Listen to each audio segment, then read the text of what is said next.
नमस्कार। याद कीजिए सितंबर 2019 एक मित्र ने दूसरे मित्र के लिए एक नारा दिया था, अब की बार ट्रंप सरकार।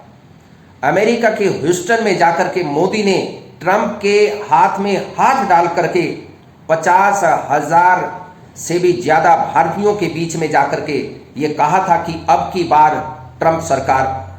और उस वक्त ट्रंप भी पूरे जोश में थे और अपने मित्र को ये कहते थे कि क्या खेल देखने के लिए आप हमें नहीं बुलाओगे।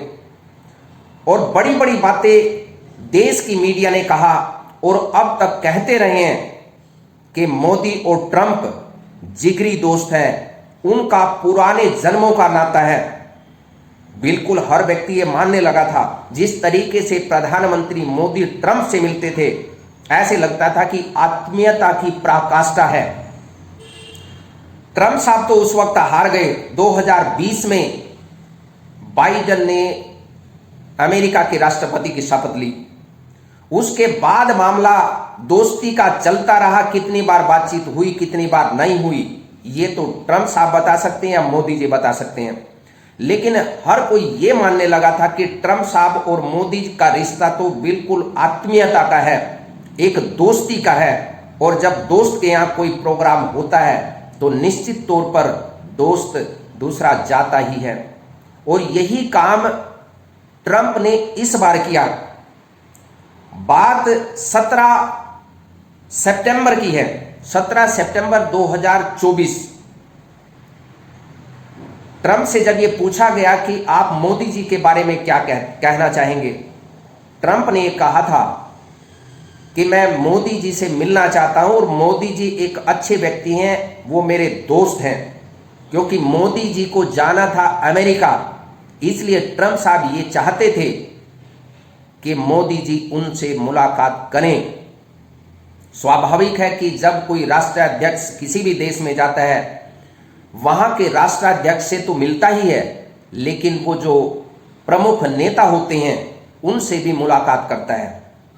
अमेरिका के इतिहास में 248 साल के इतिहास में पहली बार परंपराएं टूट रही हैं।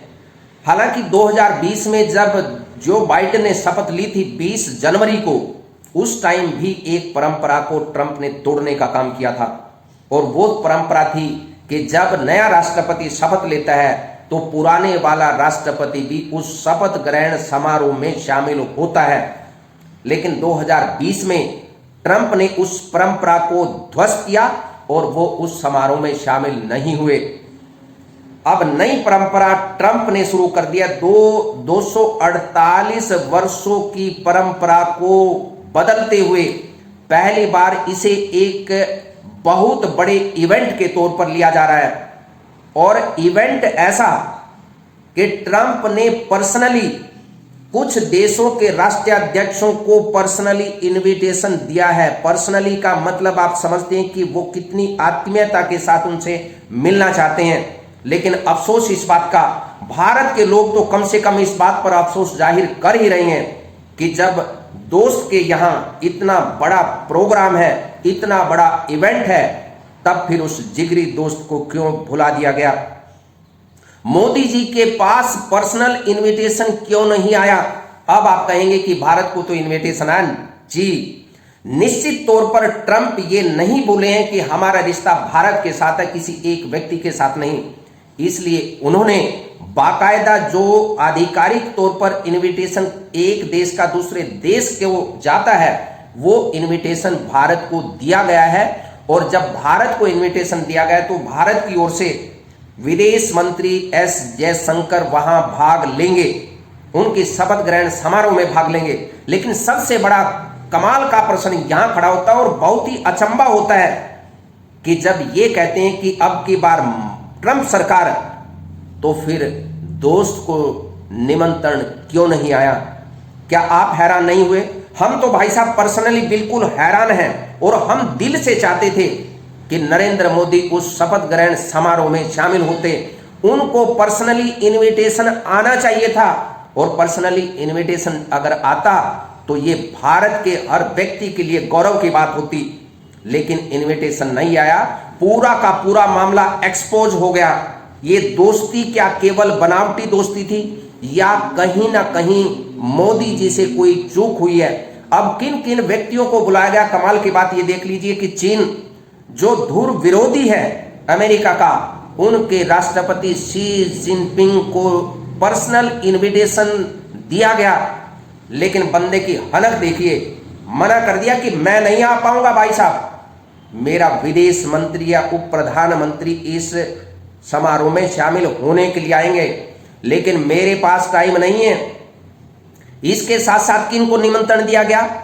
इटली के प्रधानमंत्री जियोर्जिया मेलोनी को, अर्जेंटीना के राष्ट्रपति जेवियर माइली को, अल साल्वाडोर के राष्ट्रपति नायब बुकेले को, हंगरी के राष्ट्रपति विक्टर ऑर्बन को, ब्राजील के राष्ट्रपति जेयर बोल्सोनारो को।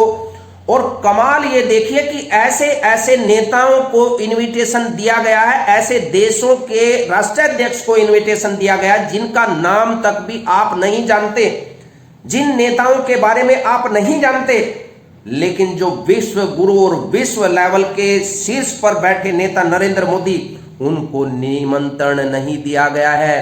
क्यों? हैरानी नहीं होती? अरे यहां तक कि जो राष्ट्रीय अध्यक्ष भी नहीं है उनको भी पर्सनली इनविटेशन ट्रंप ने दिया है। ब्राजील के पूर्व राष्ट्रपति जायर बोल्सोनारो जैसे अपदस्थ नेता को भी इनविटेशन ट्रंप की ओर से पर्सनली गया है। और इतना ही नहीं, फ्रांस के दूर दराज राजनेता एरिक जैमोर शपथ में भाग लेंगे। ऐसे ऐसे नेताओं को जो केवल नेता हैं, दूर दराज के नेता हैं, उनको निमंत्रण है। अब क्या क्या परंपराएं तोड़ी वो भी जान लीजिए। परंपरा ये रही थी कि अब तक जितने भी शपथ ग्रहण समारोह हुए उनको इस तरीके से दुनिया भर के राष्ट्राध्यक्ष को बुलाने की परंपरा नहीं थी, जो इस बार इस परंपरा को तोड़ करके नई परंपरा को जन्म दे दिया ट्रंप ने। दूसरा, शी जिनपिंग के साथ राष्ट्राध्यक्षों को पर्सनल न्योता दिया गया और परेड में एक भारतीय अमेरिकी ढोल बैंड को भी शामिल करने का न्योता दिया गया है। ये पहली बार हुआ है। इस तरीके का जो कार्यक्रम होगा ये 248 साल के इतिहास में पहली बार होने जा रहा है। अब आप कहेंगे कि भाई इसमें क्या बड़ी बात है? भाई साहब बड़ी बात है। हमारे देश के प्रधानमंत्री, यशस्वी प्रधानमंत्री, आदम कद प्रधानमंत्री जो दुनिया में अपना कद रखते हैं, यानी अमेरिका में जाते हैं तो वहां के पोल हिल जाते हैं, पोल धरती कांपने लगती है, हिल जाते हैं सारे के सारे। लेकिन इस प्रोग्राम में ट्रंप की हिम्मत देखिए कि मोदी को निमंत्रण तक नहीं दिया। अब मोदी जी को निमंत्रण क्यों नहीं दिया गया, इसके पीछे का कारण भी जान लीजिए। एक दोस्त जब दूसरे दोस्त को इग्नोर करता है और उसे छोटा समझने की भूल करता है, तब समय आने पर वो दूसरा भी उसका हिसाब चुकता करने की कोशिश जरूर करता है। वही ट्रंप ने किया, क्योंकि 5 अगस्त 2024 को जो बाइडेन की उम्मीदवारी को विड्रा करते हुए कमला हैरिस को कैंडिडेट बनाया गया था। उसके बाद 10 सितंबर को जो डिबेट हुई थी ट्रंप और कमला हैरिस की, तब कमला हैरिस उन पर भारी पड़ी थी और एक माहौल ऐसा बनने लगा था कि कमला हैरिस अगली राष्ट्रपति होंगी और पहली महिला राष्ट्रपति अमेरिका की चुनने जा रही हैं। यानी वहां की जनता कमला हैरिस को पसंद करने लगी है और उसे अपना राष्ट्रपति मानने लगी है। ये प्रचार प्रसार हुआ और लगभग इस प्रकार का माहौल तैयार हो गया था कि कमला हैरिस ट्रंप पर भारी पड़ रही हैं। 17 सितंबर को पत्रकारों ने ट्रंप से पूछा कि मोदी जी आ रहे हैं तो क्या आप मोदी जी से मिलना चाहेंगे या मोदी जी के बारे में आप क्या कहना चाहेंगे, जबकि पिछले 2019 में मोदी जी ने आपके लिए पूरा प्रचार प्रसार किया था, अब आप क्या कहेंगे? ट्रंप ने कहा था कि मोदी अच्छे व्यक्ति हैं और मोदी जी मेरे दोस्त हैं, मैं उनसे मिलना चाहूंगा। जब वो यहां पर आएंगे मैं कोशिश करूंगा कि वो हमसे मुलाकात करें, हमसे बातचीत करें। लेकिन 21 सितंबर से 23 सितंबर तक 2024 की हम बात कर रहे हैं, क्वाड की मीटिंग अटेंड करने के लिए मोदी जी अमेरिका गए।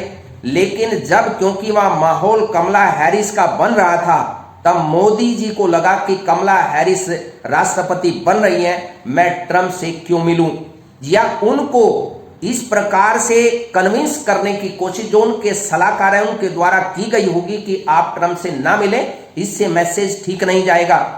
और हो सकता है कि भारत और अमेरिका के रिश्ते अगर कमला हैरिस बनती है तो कहीं ना कहीं वो खटास में पड़ जाएं, ऐसा सोचकर या क्या सोच करके मोदी ने उनसे मुलाकात नहीं की। जबकि कोई भी राष्ट्रीय अध्यक्ष किसी भी देश में जाने से पहले ये 100 बार सोचता है कि वहां पर चुनाव तो नहीं हो रहे हैं। अगर किसी भी देश में चुनाव हो रहे हैं, वहां का किसी भी देश का राष्ट्राध्यक्ष उस देश में जाने से बचता है।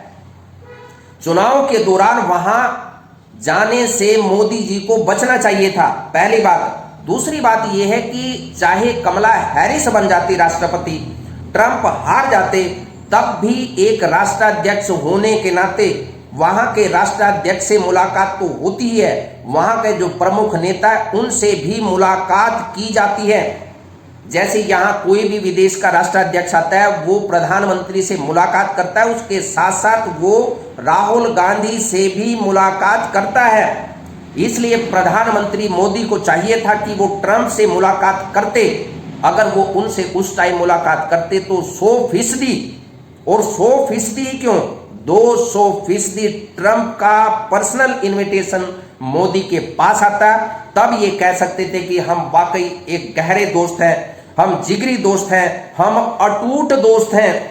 लेकिन अब मामला बिल्कुल एक्सपोज हो चुका है, ये दोस्ती वोस्ती किसी काम की नहीं है।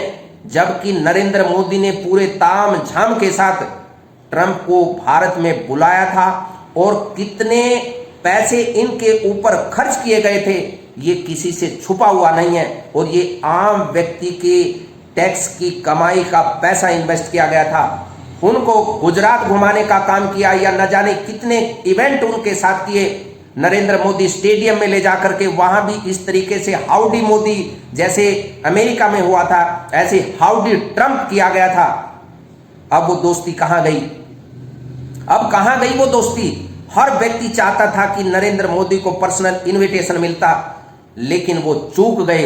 एक जो मजा हुआ राजनेता होता है वो कोशिश करता है कि चुनाव के दौरान उस देश में न जाए, जाने से बचे, और चले भी गए तो चाहे कोई नेता प्रतिपक्ष हो या राष्ट्राध्यक्ष हो, वो उस देश के साथ संबंध कायम रखते हुए दोनों नेताओं से मुलाकात जरूर करता है। इसलिए याद रखिए कि ये दोस्ती वोस्ती सब दिखावा था। असली दोस्ती होती तो इनविटेशन जरूर मिलता और हम खुश होते। हम दिल से चाहते थे, हम दिल से चाहते हैं कि नरेंद्र मोदी को पर्सनल इनविटेशन मिलता और भारत का मान इससे बढ़ता। लेकिन ऐसे ऐसे राष्ट्राध्यक्षों को इनविटेशन मिल गया जिनका नाम तक लोग नहीं जानते। यार, मोदी जी को तो हर कोई जानता है, ये तो अच्छी बात है। पूरी दुनिया में बंदे ने डंका बजा रखा है, इसमें कोई दो राय नहीं है, और ये हमारे लिए फख्र की बात है। हम चाहते हैं कि देश का मान सम्मान सर्वोच्च होना चाहिए। कोई एक व्यक्ति की वजह से देश नहीं है। भारत हमेशा, भारत का झंडा हमेशा बुलंदी पर रहना चाहिए। हर भारतवासी को हमारे तिरंगे पर गर्व हमेशा होना चाहिए, और हमें अपने तिरंगे पर गर्व है, अपने देश पर गर्व है। जय हिंद, जय भारत।